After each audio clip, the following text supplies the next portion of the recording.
Hello friends, എല്ലാവർക്കും നമ്മുടെ സുമി മുഫാസ് മനസ്സിലോട്ട് ഹൃദയം നിറഞ്ഞ സ്വാഗതം. നല്ലൊരു ശുഭരാത്രി പറഞ്ഞുകൊണ്ട് തന്നെ നമ്മുടെ നെക്സ്റ്റ് വീക്ക് പ്രൊമോ കാറ്റത്തെ കിളിക്കൂടൊന്ന് കേട്ട് നോക്കിയാലോ. നമ്മുടെ നിധിയുടെയും സുധീഷിൻ്റെയും അടുത്ത ആഴ്ച വരാനിരിക്കുന്ന പുതിയ വിശേഷങ്ങൾ എന്തൊക്കെയാണെന്ന് അറിഞ്ഞാലോ. അങ്ങനെ നമ്മുടെ സുധീഷിൻ്റെ കാറ് കൊണ്ടുവന്നൊരു ബൈക്കുകാരനെ കൊണ്ടുവന്ന് ഇടിച്ചായിരുന്നു അല്ലേ. അപ്പോൾ അങ്ങനെ ആക്സിഡൻറ്റ് പറ്റി കഴിഞ്ഞപ്പോഴത്തേക്ക് കുറച്ച് സീനും കാര്യങ്ങളൊക്കെ ആയി. കാരണം ആ ബൈക്ക് സുധീഷിൻ്റെ ഭാഗത്തായിരുന്നു തെറ്റ്. അപ്പം ആ ബൈക്കുകാരന് കോംപ്രമൈസിൽ എത്തിക്കാൻ വേണ്ടി കുറച്ച് പൈസയും കാര്യങ്ങളൊക്കെ കൊടുക്കേണ്ടി വന്നു. അത് മാത്രമല്ല, സുധീഷ് കുറച്ച് മണ്ടത്തരങ്ങളൊക്കെ കാണിച്ചു കളഞ്ഞു. കാര്യം എന്നാന്ന് വെച്ചാൽ വലിയ ഷോയൊക്കെ ഒന്ന് കാണിച്ചായിരുന്നു. ഒച്ചയെടുക്കലും എൻ്റെ ഭാഗത്തല്ല തെറ്റ്, ആ ബൈക്ക് ഓടിച്ചവനാണ് തെറ്റ് ചെയ്തതെന്നൊക്കെ പറഞ്ഞുകൊണ്ട് വലിയ ഒച്ചപ്പാടൊക്കെ ആയിരുന്നു. അതിനുശേഷം പിന്നെ നമ്മുടെ നിധിയും സുഭാഷും ഹരീഷും കൂടെ വന്നിട്ട് അവസാനം പൈസയൊക്കെ കൊടുത്ത് അത്യാവശ്യം ഒരു നല്ലൊരു പൈസ 30,000 മേലെ തന്നെ പൈസയൊക്കെ കൊടുക്കേണ്ടി വരികയാണ്. അപ്പോൾ അതിലെ പൈസ നമ്മുടെ സുധീഷ് നിധിക്ക് വണ്ടി വാങ്ങാനായി വെച്ചിരുന്ന പൈസയായിരുന്നു. ആ ഫണ്ട് ഹരീഷ് എടുത്തുകൊണ്ട് വന്നാണ് കൊടുത്തത് കേട്ടോ. അപ്പം ജയിലിൽ നിന്ന് ഇറങ്ങാൻ വേണ്ടിയിട്ട് പൈസ കൊടുക്കേണ്ട ഒരു രക്ഷയില്ലായിരുന്നു. പിന്നെ ബാക്കി കുറച്ച് പൈസയും കൂടെ തികയാതെ വന്നത് സുധീഷ് ഓണർ കൊടുത്തായിരുന്നു, വണ്ടി മുതലാളി കൊടുത്തായിരുന്നു. അങ്ങനെ ഒരു വിധമൊക്കെ ഇറക്കി. ആ സമയത്ത് സ്റ്റേഷനിൽ കിടന്ന് വലിയ എതിർത്തൊക്കെ സംസാരിച്ചതിൻ്റെ പേരിൽ സുധീഷിനെ പിടിച്ച് സെല്ലിനകത്തിട്ടായിരുന്നു. പിന്നെ അവസാനം ലാസ്റ്റ് ഇറക്കി വിട്ടു, എല്ലാവരും കൂടെ പറഞ്ഞ് റെക്കമെൻഡ് ചെയ്ത് ഇറക്കിയൊക്കെ വിട്ടു. ഒടുവിൽ സുധീഷിൻ്റെ ലൈസൻസ് 1 മാസത്തേക്ക് അവിടെ വാങ്ങി വെച്ചു. കാരണം നീ 1 മാസം വണ്ടി ഓടിക്കണ്ട എന്ന രീതിയിൽ തന്നെ പോലീസ് പറഞ്ഞു കേട്ടോ. അവസാനം സുധീഷിന് വണ്ടി ഓടിക്കാൻ പറ്റുമോ? ഒരു രക്ഷയില്ല. അങ്ങനെ വണ്ടി ലൈസൻസൊക്കെ വാങ്ങി വെച്ചിട്ട് പിന്നെ അവസാനം വീട്ടിൽ വന്നു കഴിഞ്ഞപ്പോഴത്തേക്കാണ് സുധീഷ് അറിയണത് ഈ പൈസ സുധീഷ് നിധിക്ക് വണ്ടി വാങ്ങാൻ വേണ്ടി വെച്ചിരുന്ന പൈസയാണ് ഹരീഷ് കൊണ്ട് കൊടുത്തതെന്നുള്ളത്. അവസാനം അതിനെ തല്ലി ഒച്ചപ്പാടും ബഹളവും ഒക്കെ ആയിരുന്നു. എങ്കിലും നിധിക്ക് വണ്ടി വാങ്ങണം എന്നുള്ളൊരു ആഗ്രഹം സുധീഷിനുണ്ടായിരുന്നു. അപ്പോൾ ആ ആഗ്രഹം വെച്ചിട്ട് തന്നെ സുധീഷ് ഒരു 2 വീലർ നമ്മുടെ നിധിക്ക് വേണ്ടിയിട്ട് എടുക്കുകയാണ് കേട്ടോ. അപ്പം അത് നമ്മുടെ ഹരീഷ് തന്നെയാണ് ആ വണ്ടി സെറ്റാക്കി കൊടുക്കുന്നത്. അങ്ങനെ ഒരു 2 വീലർ എടുക്കുന്നുണ്ട്. അങ്ങനെ വണ്ടിയൊക്കെ ആയിട്ട് സുധീഷ് വീട്ടിലെത്തി കഴിഞ്ഞു കേട്ടോ. എത്തിക്കഴിഞ്ഞപ്പോൾ നമ്മുടെ സുഭാഷും നികേഷും നിധിയൊക്കെ ഇരിക്കുകയാണ്. അപ്പോൾ വണ്ടി കൊണ്ടുവന്ന് കൊടുത്തു. നിധിക്ക് സർപ്രൈസ് ആയിക്കോട്ടെ എന്നുള്ള രീതിയിൽ സുധീഷ് വണ്ടി കൊണ്ടുവന്ന് കൊടുക്കുകയാണ്. പക്ഷെ കൊടുത്ത സമയത്താണ് ദേ കിടക്കണു ഒരു അടിപൊളി ട്രാജഡിയാണ്. കാരണം നിധിക്ക് വണ്ടി ഓടിക്കാൻ അറിയില്ല എന്ന്. ഇത് കേട്ടപ്പോൾ നിധിനെ നോക്കി സുധീഷ് ഒരൊറ്റ ചിരിയാണ്. എന്ന് വെച്ചാൽ നിധിനെ കളിയാക്കുന്ന രീതി തന്നെ അങ്ങ് ചിരിക്കുകയാണ് കേട്ടോ. കാരണം സുധീഷ് പറഞ്ഞു, എൻ്റെ വീട്ടിൽ കാറുണ്ട്, 3 കാറ്, ബൈക്ക്, അത് ഇത് എല്ലാം ഉണ്ട്. ഇത്രയും വലിയ വീട്ടിലുള്ള പെൺകുട്ടിക്ക് വണ്ടി ഓടിക്കാൻ അറിയില്ലേ? അത് കേട്ടപ്പം നിധിക്ക് എന്തോ പോലെ ഒരു ഇൻസൾട്ടായപ്പോൾ അപ്പോൾ നിധി പറഞ്ഞു, ഇല്ല എനിക്ക് വണ്ടി ഓടിക്കാൻ എനിക്കറിയില്ല എന്ന് പറഞ്ഞു. സുധീഷ് ചിരിക്കുകയാണ് കേട്ടോ. എന്നിട്ട് സുധീഷ് പറഞ്ഞു, സാരമില്ല, ഞാൻ പഠിപ്പിച്ച് തരാം, ഇനിയിപ്പോൾ അല്ലാണ്ട് എന്താ ചെയ്യണേ, എന്തായാലും വണ്ടി ഓടിക്കാൻ പഠിക്കാം, നമുക്ക് പെട്ടെന്ന് തന്നെ പഠിക്കാമെന്ന് പറയണം. അപ്പോൾ കാണാം നമ്മുടെ നികേഷ് ചാടി കയറി പറയണേ, നിധിയേട്ടത്തി അതോർത്ത് വിഷമിക്കുന്നു വേണ്ട, ഞാൻ പഠിപ്പിച്ചു തന്നോളാം, നല്ല അടിപൊളിയായിട്ട് നമുക്ക് വണ്ടി ഓടിച്ച് പഠിക്കാം കേട്ടോ എന്നൊക്കെ ഇങ്ങനെ പറയണം കേട്ടോ. ഇത് കേട്ടപ്പോൾ നിധി പറഞ്ഞു, ആ ശരി. അപ്പോഴേക്ക് ഇടി വെട്ടി എനിക്ക് സുധീഷ് അതിൻ്റെ ഇടയിൽ ഇടങ്കോലിടാൻ വേണ്ടിയിട്ട് അവൻ വന്നേക്കണു, അവൻ്റെ ഒരു പഠിപ്പിക്കൽ എന്നുള്ള രീതിയിൽ മനസ്സിൽ പിറുപിറുത്തുകൊണ്ടിരിക്കുകയാണ്. ഈ സമയം നമ്മുടെ നികേഷും നമ്മുടെ നിധിയും കൂടെ അപ്പോൾ തന്നെ നമുക്ക് അടുത്തൊരു ഗ്രൗണ്ട് ഉണ്ടെന്നും പറഞ്ഞ് നികേഷ് നമ്മുടെ നിധീനെ കൊണ്ടുപോവാണ്. സുധീഷിന് എന്ത് പറയണമെന്ന് അറിഞ്ഞുകൂടാ, ആകെ ഒരു ഇതായിപ്പോയി. വണ്ടി എടുത്തത് താൻ, എന്നിട്ട് നിധിയെ പഠിപ്പിക്കാനുള്ള അവസരം നികേഷ് കൊണ്ടുപോയിക്കണു. ഇതെന്തൊരവസ്ഥയാണ്! ഇക്കണക്കിന് പോയാൽ ഈ വീട്ടിൽ നിന്നുകൊണ്ട് എനിക്കൊരിക്കലും നിധീനെ എൻ്റെ ഭാര്യയാക്കി എടുക്കാൻ പറ്റും എന്നുള്ള ഒരു ചിന്ത എനിക്കില്ല എന്ന് തന്നെ സുധീഷ് മനസ്സിൽ ചിന്തിക്കുകയാണ്. എന്നിട്ട് അവർ രണ്ടുപേരും വണ്ടി എടുത്തുകൊണ്ട് ഗ്രൗണ്ടിൽ പോവുകയാണ്. ആരൊക്കെ? നമ്മുടെ നികേഷും നിധിയും കൂടെ. നിധിക്കും ഭയങ്കര ത്രില്ലിംഗ് ആയിരുന്നു വണ്ടി പഠിച്ചെടുക്കാം എന്നുള്ള ഒരു രീതിയിൽ. അങ്ങനെ പോയ സമയത്ത് സുധീഷ് അവിടെ കിടന്ന് പ്രശ്നം ഉണ്ടാക്കുകയാണ് സുഭാഷിൻ്റെ കൂടെ. എന്താണ് സുഭാഷ് ചേട്ടാ, വണ്ടി എടുത്തത് ഞാൻ, ഇപ്പം എന്തേ അവൻ ചാടി കയറി ഏറ്റിക്കണു, ഞാൻ പഠിപ്പിച്ച് കൊടുക്കില്ലായിരുന്നു എന്നൊക്കെ പറഞ്ഞിട്ട്. അപ്പോൾ സുഭാഷ് പറഞ്ഞു, നിധി പറഞ്ഞാൽ കേട്ടില്ല, നികേഷ് പഠിപ്പിച്ച് തന്നാൽ മതി, അവളുടെ ഇഷ്ടം അനുസരിച്ചല്ലേ നമുക്ക് പറ്റുള്ളൂ എന്ന് പറഞ്ഞു. ഞാനിപ്പോൾ അതിനെന്ത് ചെയ്യാനാന്ന് പറഞ്ഞു. അപ്പോഴേക്കും നമ്മുടെ ഭാസ്കരൻ ഫ്രണ്ട് ഇരിക്കുകയാണ്. ഭാസ്കരൻ പറഞ്ഞു, എടാ നീ ഇങ്ങനെ ഒരു മണ കൊണാൻ മണ്ടനോട്ട് നടന്നു. കാരണം അവസാനം അനിയനും ചേട്ടനും ഒക്കെ ഉണ്ട്, നിന്നെയും ഇതിലേതെങ്കിലും ഒന്ന് പെടുത്തും. സുഭാഷിനെ അവൾ എന്താ വിളിക്കുന്നത്? ഭാസ്കരൻ ചോദിച്ചു. സുഭാഷ് ചേട്ടാന്ന്. നികേഷിനെ നികേഷ് എന്ന്. നിന്നെ സുധീഷ് എന്നല്ലേ? ഒന്നുകിൽ നീ അവൾക്ക് അനിയനോ അല്ലെങ്കിൽ ചേട്ടനോ ആയിരിക്കും. അവസാനം നീ കണ്ടോ, അവൾ എല്ലാം കഴിഞ്ഞ് അവൾ ഒരു നല്ലൊരുത്തനെയും കല്യാണം കഴിച്ച് സുഖമായിട്ട് ജീവിക്കും. നീ അത് നോക്കി നിൽക്കേണ്ട ഒരവസ്ഥ വരും. ഇതൊക്കെ കേട്ടിട്ട് സുധീഷിന് അങ്ങോട്ട് സഹിക്കാൻ പറ്റുന്നില്ല കേട്ടോ. ഭാസ്കരൻ്റെ വർത്തമാനം കേട്ടാൽ ഭ്രാന്ത് പിടിക്കും. സുധീഷിന് ആകെ ടെൻഷനായി, എന്ത് ചെയ്യും, ഇനി എന്താ ഒരു സൊല്യൂഷൻ? അങ്ങനെ സുധീഷ് രണ്ടും കൽപ്പിച്ച് തന്നെ ഗ്രൗണ്ടിൽ പോവുകയാണ്. അവിടെ ചെന്നിട്ട് എന്തെങ്കിലും ഒരു നമ്പർ ഇട്ടാണെങ്കിലും ശരി നിധീനെ വണ്ടി ഓടിക്കാൻ പഠിപ്പിക്കാം എന്നുള്ളൊരു രീതിയിൽ സുധീഷ് പോവുകയാണ് കേട്ടോ. അങ്ങനെ പോയി കഴിഞ്ഞപ്പോഴേക്കും അവിടെ ചെറിയ രീതിയിലൊക്കെ നികേഷ് പറഞ്ഞു കൊടുത്ത് ആക്സിലേറ്ററും ബ്രേക്കും കാര്യങ്ങളൊക്കെ നിധിക്ക് പറഞ്ഞു കൊടുക്കുന്നുണ്ട്. പറഞ്ഞു കൊടുത്തിട്ട് അവിടെ ഇരുന്ന് പഠിക്കുകയാണ്. അങ്ങനെ പഠിച്ചുകൊണ്ടിരിക്കുകയാണ്.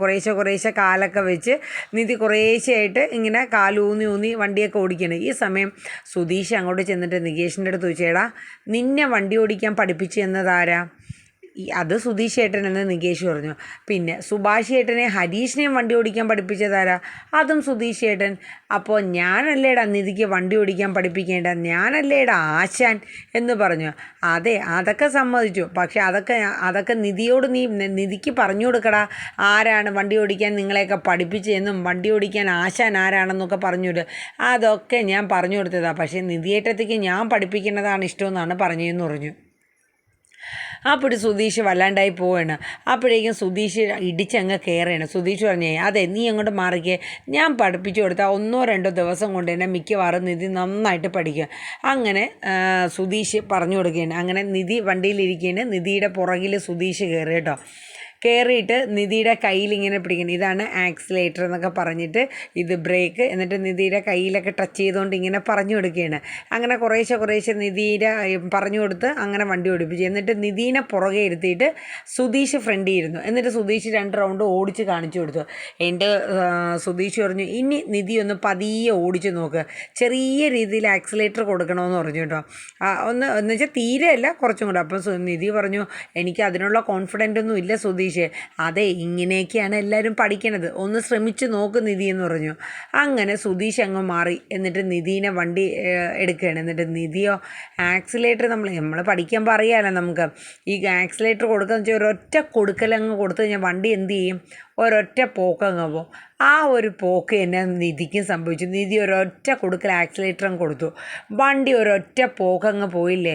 അവസാനം ചെന്ന് കിടക്കണം. അങ്ങനെ നമ്മുടെ നികേഷും സുധീഷും കൂടെ ഓടിച്ചെല്ലണം. അയ്യോ നിധി എന്തെങ്കിലും പറ്റുമോ എന്നൊക്കെ പറഞ്ഞ് അവർ ഓടിച്ചെല്ലണം. പക്ഷേ കുഴപ്പമൊന്നുമില്ല, നിധിക്ക് കൈക്കൊക്കെ ഇച്ചിരി പോറലും പൊട്ടലൊക്കെ ഉണ്ടായിരുന്നു ചെറിയ രീതിയിൽ. അപ്പം നിധി പറഞ്ഞു, ഇതെല്ലാം സുധീഷ് കാരണം, ഞങ്ങൾ മര്യാദയ്ക്ക് അവിടെ ഇരുന്ന് പഠിച്ചുകൊണ്ടിരുന്നതല്ലേ. അപ്പോൾ നികേഷ് പറഞ്ഞു, അതെ നിധിയേട്ടത്തിൽ കുറച്ചൊക്കെ ഒന്ന് പഠിച്ച് വന്നുകൊണ്ടിരുന്നത്. അപ്പോഴേക്കും ആശാനെന്നും പറഞ്ഞു സുധീഷേട്ടൻ വന്നിട്ട് ഈ ഗതി വന്നേന്ന് പറഞ്ഞു. ഞങ്ങൾ പിന്നെ പഠിച്ചോളാം എന്ന് പറഞ്ഞുകൊണ്ട് അവസാനം നികേഷ് വണ്ടി എടുത്തുകൊണ്ട് നിധി അതിൻ്റെ അകത്തൂടെ കയറി നേരെ അങ്ങ് വീട്ടിലോട്ട് വരണം. അപ്പോൾ വീട്ടിൽ വന്നു കഴിഞ്ഞപ്പം നമ്മുടെ സുഭാഷ് ചോദിച്ചു, അല്ല മോളെ എന്തായി, പോയിട്ട് പഠിച്ചു? അപ്പം നിധി കാര്യങ്ങളൊക്കെ പറഞ്ഞു, നികേഷും പറഞ്ഞു. അപ്പോഴേക്കും സുഭാഷ് അങ്ങോട്ട് അപ്പോഴേക്കും സുധീഷ് എത്തി കേട്ടോ, വീട്ടിലെത്തി. അപ്പോഴേക്കും നമ്മളെ സുഭാഷ് പറഞ്ഞു, നീ എന്ത് പണിയാടാ കാണിച്ചത്, ഇങ്ങനെയാണോ വണ്ടി ഓടിക്കാൻ പഠിപ്പിക്കുന്നത്? ഇതിൽ നിന്നും ഭേദം നീ ഇവിടെ തന്നെ ഇരുന്നാൽ മതിയായിരുന്നല്ലോ. അപ്പോൾ എന്നും പറഞ്ഞു കുറേ അങ്ങ് ഒച്ചയാണ് സുഭാഷ് എടുക്കുകയാണ് കേട്ടോ സുധീഷിന്. അപ്പോൾ സുധീഷ് പറഞ്ഞു, സുഭാഷ് ചേട്ടാ പണ്ട് എന്നെ സൈക്കിൾ ഓടിക്കാൻ പഠിപ്പിച്ചപ്പോൾ ഞാനും ഇതുപോലെയൊക്കെ വീണല്ലേ പഠിച്ചത്. അന്നൊന്നും സുഭാഷ് ചേട്ടന് ഇത്രയും ടെൻഷൻ ഇല്ലായിരുന്നു. അതുപോലെയാണോ നിധി അങ്ങനെ നിധി വീണ് കഴിഞ്ഞാൽ കൈയും കാലും ഒക്കെ പൊട്ടിക്കഴിഞ്ഞാൽ പ്രശ്നമില്ലേടാ എന്നൊക്കെ പറഞ്ഞിട്ട് വീണ്ടും ഒച്ചയെടുക്കുകയാണ്. അപ്പോൾ പറഞ്ഞു, വണ്ടി ഓടിക്കും, സുധീഷ് പറയണം, വണ്ടി ഓടിക്കുമ്പോൾ കുറച്ചൊക്കെ വീഴ്ചയൊക്കെ സ്വാഭാവികമാണ്, അത് അത്ര വലിയ കാര്യമൊന്നും ആക്കേണ്ടതില്ല എന്ന് സുധീഷ് പറയാണ്. അപ്പം നമ്മുടെ നിധി പറയും, ഇനി എന്തായാലും സുധീഷ് എന്നെ പഠിപ്പിക്കാൻ നിൽക്കണ്ട, നികേഷ് പഠിപ്പിച്ചോളൂ. അങ്ങനെ നികേഷും നിധിയും കൂടെ വീണ്ടും അവരുടെ ആ വീടിൻ്റെ മുറ്റത്തൊക്കെ അവിടെ കിടന്ന് ഇങ്ങനെ വണ്ടി കുറേശ്ശെ ഓടിച്ച് പഠിക്കുന്നത്. അപ്പം നിധിക്ക് കുറച്ചൊക്കെ ഒരു ബാലൻസ് ആയി വരികയാണ് കേട്ടോ. അങ്ങനെ കുറച്ചൊക്കെ ഒന്ന് ഓടിച്ച് കാലൊക്കെ ഊന്നി ഓടിച്ച് ഒരു വിധമൊക്കെ ഒന്ന് ബാലൻസായി വരുന്ന സമയത്താണ് നമ്മുടെ അവിനാശിൻ്റെ ചാന്ദിനി വരുന്നത്. അങ്ങനെ ചാന്ദിനിയെ കണ്ടപ്പോൾ തന്നെ നിധിക്ക് മനസ്സിലായി. നിധി പറഞ്ഞാൽ എനിക്കറിയാം ചാന്ദിനീനെ, ഞാൻ കണ്ടിട്ടുള്ളതും പരിചയപ്പെട്ടിട്ടുള്ളതാണല്ലോ. അങ്ങനെ സുഭാഷ് ചാന്ദിനീനെ വീട്ടിൽ കയറ്റിയിരുത്തുന്നു. ഭാസ്കരനൊക്കെ ഉണ്ട്. അപ്പോൾ നമ്മുടെ സുധീഷും നികേഷും ഒക്കെ അറിയാവുന്ന ഹിന്ദിയിലൊക്കെ എന്തൊക്കെയോ പറയുന്നുണ്ട്. അപ്പോൾ അതിൻ്റെ മലയാളം അവർക്കും ചാന്ദിനിയും മനസ്സിലാക്കിയൊക്കെ എടുക്കുന്നുണ്ട്. അങ്ങനെ ചാന്ദിനീനെ അകത്തിരുത്തി ആഹാരമൊക്കെ കൊടുക്കുകയാണ്. ആഹാരമൊക്കെ കൊടുത്തിട്ടാണ് നമ്മുടെ ചാന്ദിനീനെ വിടുന്നത്. അപ്പോൾ ഈ സമയം നമ്മുടെ ഭാസ്കരൻ ചാന്ദിനീൻ്റെ അടുത്ത് ചെല്ലുകയാണ്. ഭാസ്കറിന് ഒരുവിധം ഭാഷയും കാര്യങ്ങളൊക്കെ അത്യാവശ്യം നന്നായിട്ട് കൈകാര്യം ചെയ്യാൻ അറിയാവുന്ന ആൾ തന്നെയാണ്. കാരണം ഈ ലോറിയൊക്കെ ഓടിച്ച് ഹിന്ദിയും അതുപോലെ തമിഴും തെലുങ്കും ഒക്കെ ഭാസ്കറിന് സംസാരിക്കാൻ അറിയാം. അപ്പോൾ ഭാസ്കരനും ചാന്ദിനിയും നല്ല ഫ്ലുവൻ്റായിട്ട് ഹിന്ദിയിൽ അങ്ങോട്ടും ഇങ്ങോട്ടും വിശേഷങ്ങളൊക്കെ പറയുമായിരുന്നു കേട്ടോ. അപ്പോൾ നമ്മുടെ സുധീഷ് അങ്ങോട്ട് എന്നിട്ട് പറഞ്ഞു, അതെ മതി കത്തി വെച്ചതെന്ന് പറഞ്ഞു. അപ്പോഴേക്കും ഭാസ്കരൻ അങ്ങനെ എണീറ്റ് പോയി. പിന്നീട് നമ്മുടെ നികേഷും സുധീഷും കൂടെ കുറേയൊക്കെ അറിയാവുന്ന രീതിയിൽ ഹിന്ദിയൊക്കെ വെച്ച് അവർ ചാന്ദിനിയായിട്ട് സംസാരിക്കുകയാണ്. അപ്പോൾ നികേഷ് നോക്കുമ്പോൾ ഒരു പ്രത്യേകതയുണ്ട്. ഇങ്ങനെയാണെങ്കിൽ 1-2 ദിവസം കൊണ്ട് ചാന്ദിനിയായിട്ട് സംസാരിച്ചാൽ ഹിന്ദിയൊക്കെ ഫ്ലുവൻ്റ് ആക്കി എടുക്കാം എന്നുള്ള രീതിയിൽ. അതുപോലെ ചാന്ദിനി എവരിൽ നിന്ന് മലയാളം പഠിച്ചെടുക്കുന്നുണ്ട്. അങ്ങനെ ഭക്ഷണമൊക്കെ കഴിഞ്ഞ് നമ്മുടെ ചാന്ദിനി തിരിച്ചു പോവാണ് കേട്ടോ. ആ സമയം അങ്ങനെ പോയി കഴിഞ്ഞ് കഴിഞ്ഞപ്പോൾ നമ്മുടെ നിധി വീണ്ടും പിന്നെ വണ്ടി ഓടിച്ച് പഠിക്കുകയാണ്. അപ്പോഴേക്കും നികേഷ് ഒന്നും കൂടെ നമ്മുടെ സുധീഷ് ഒന്നും കൂടെ അങ്ങോട്ട് ചെന്നായിരുന്നു നമ്മുടെ നിധിയുടെ അടുത്ത്. വണ്ടി ഞാൻ ഒന്നും കൂടെ പറഞ്ഞു തരാം ഇനി ആ രീതിയിൽ. അപ്പോൾ അത് കണഞ്ഞണഞ്ഞ് ചെന്നു കേട്ടോ. പക്ഷേ നമ്മുടെ നിധി അടുപ്പിച്ച് കൂടി ചെയ്തില്ല കേട്ടോ. അപ്പോഴേക്കും നമ്മുടെ സുധീഷിന് ഭയങ്കര സങ്കടമാവുകയാണ്. ഇത്രയൊക്കെ ചെയ്തു കൊടുത്തിട്ടും ഒരു സ്നേഹം പോലും അവൾക്കില്ലല്ലോ എന്നുള്ളൊരു ചിന്ത. ഈ സമയം ഭാസ്കരൻ ഇതൊക്കെ കണ്ടിട്ട് അവിടെ ഇരുന്ന് സുധീഷിനെ കളിയാക്കുകയാണ്. സുധീഷിന് ഇതൊന്നും സഹിക്കാൻ പറ്റണില്ല. എന്ന് വെച്ചാൽ നിധിയുടെ ഈ ഒരു ഇത് അവസാനം സുധീഷ് നേരെ സുധീഷിൻ്റെ മുതലാളിയെ കാണാൻ വേണ്ടിയിട്ട് പോവാണ് കേട്ടോ. അങ്ങനെ പോയി കുറേ കഴിഞ്ഞിട്ട് അവർ രണ്ടുപേരും കൂടെ ഒരു ബിയറൊക്കെ അടിക്കാമെന്നും പറഞ്ഞ് അങ്ങനെ പോവാണ്. അങ്ങനെ പോയി ബിയറൊക്കെ അടിച്ചുകൊണ്ടിരിക്കും. അപ്പോൾ നമ്മുടെ സുധീഷും കഴിക്കുന്നുണ്ട്. അവസാനം സുധീഷ് ബിയർ ഇച്ചിരി ഓവറായിട്ട് കഴിക്കുകയാണ്. അങ്ങനെ കഴിച്ചുകൊണ്ടിരിക്കുന്ന സമയത്ത് സുധീഷിൻ്റെ കല്യാണത്തെക്കുറിച്ചും നിധിയെ പരിചയപ്പെട്ടതും ഇതുവരെയുള്ള കാര്യങ്ങളൊക്കെ തൻ്റെ മുതലാളിയോട് പറഞ്ഞുകൊണ്ടിരിക്കുകയാണ്. അപ്പോൾ അയാൾ ഇതെല്ലാം കേട്ട് കഴിഞ്ഞിട്ട് ആഹാ ഇങ്ങനെയായിരുന്നു നിൻ്റെ ജീവിതം എന്നൊക്കെ പറഞ്ഞിങ്ങനെ ആക്കിയിരിക്കുകയായിരുന്നു. അത് കഴിഞ്ഞ് സുധീഷ് വീട്ടിലെത്തുകയാണ്. ഈ വീട്ടിലെത്തുന്ന സമയം അവരെല്ലാവരും കിടക്കണം. അപ്പോൾ ഡോറ് ചാരിയിട്ടേ ഉണ്ടായിരുന്നുള്ളൂ. അങ്ങനെ സുധീഷ് അകത്ത് കയറി നേരെ നിധിയുടെ റൂമിലോട്ട് പോവുകയാണ്. നിധി അന്ന് ഡോറ് അങ്ങനെ ലോക്ക് ചെയ്തിട്ടില്ലായിരുന്നു, ചുമ്മാ അടച്ചിട്ടേ ഉണ്ടായിരുന്നുള്ളൂ.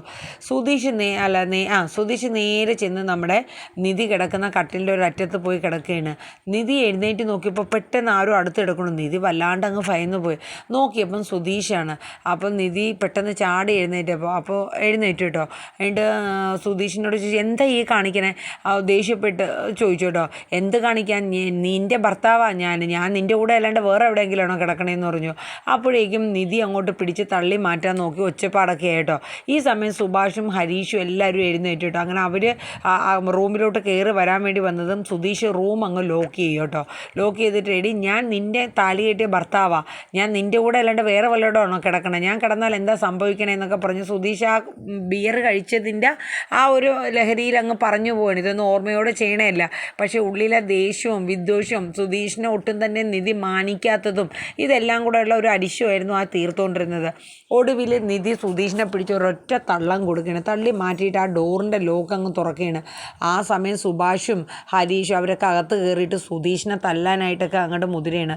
അപ്പം നിധിക്ക് ആകെ ഒരു വല്ലാത്ത വിഷമമായി. ഒരിക്കലും സുധീഷിൽ നിന്ന് അങ്ങനെ ഒരു ഇതുണ്ടാകുമെന്ന് പ്രതീക്ഷിച്ചില്ല. പക്ഷേ സുധീഷ് അറിഞ്ഞുകൊണ്ടല്ല, ആ മനസ്സിലെ വിഷമമൊക്കെ കൊണ്ട് കുറച്ച് ബിയറൊക്കെ കുടിച്ചതിൻ്റെ പേരിൽ സുധീഷിന് പെട്ടെന്ന് ആ ഒരു റിലേ അങ്ങ് പോയതാണ്. അപ്പോൾ അവരൊക്കെ നന്നായിട്ട് സുധീഷിനെ ഒച്ചയെടുക്കുകയും അടിക്കുകയൊക്കെ ചെയ്യാനുള്ള ഒരു ഇതായിരുന്നു. അപ്പോൾ എന്തായാലും അടുത്ത ആഴ്ച വരുന്ന വിശേഷങ്ങളാണ് ഈ പറഞ്ഞതൊക്കെ. അതിൻ്റെ ഒരു ഇൻട്രോയാണ് ഞാൻ പറഞ്ഞത്. അപ്പോൾ എല്ലാവരും നമ്മുടെ വീഡിയോസൊക്കെ ഒന്ന് കേൾക്കുക, ലൈക്ക് ചെയ്യുക, ഹൈപ്പ് ചെയ്യുക, നിങ്ങളുടെ അഭിപ്രായങ്ങളൊക്കെ കമൻറ്റ് ബോക്സിൽ രേഖപ്പെടുത്തുക കേട്ടോ. അപ്പോൾ എല്ലാവർക്കും നല്ലൊരു ശുഭരാത്രി പറയുന്നു. അപ്പോൾ നമുക്ക് കാത്തിരുന്ന് കാണാം. ഓരോ ദിവസത്തെയും കാറ്റത്തെ കിളിക്കൂടിൻ്റെ സീരിയൽ പ്രൊമോ, അതായത് എപ്പിസോഡിൻ്റെ പ്രൊമോ ഞാൻ ഇടുന്നതാണ്. അപ്പോൾ എല്ലാവരും നമ്മുടെ വീഡിയോസൊക്കെ ഒന്ന് കേൾക്കുക, കേട്ട് സപ്പോർട്ട് ചെയ്യുക കേട്ടോ. അപ്പോൾ Tata, bye bye, take care, thank you.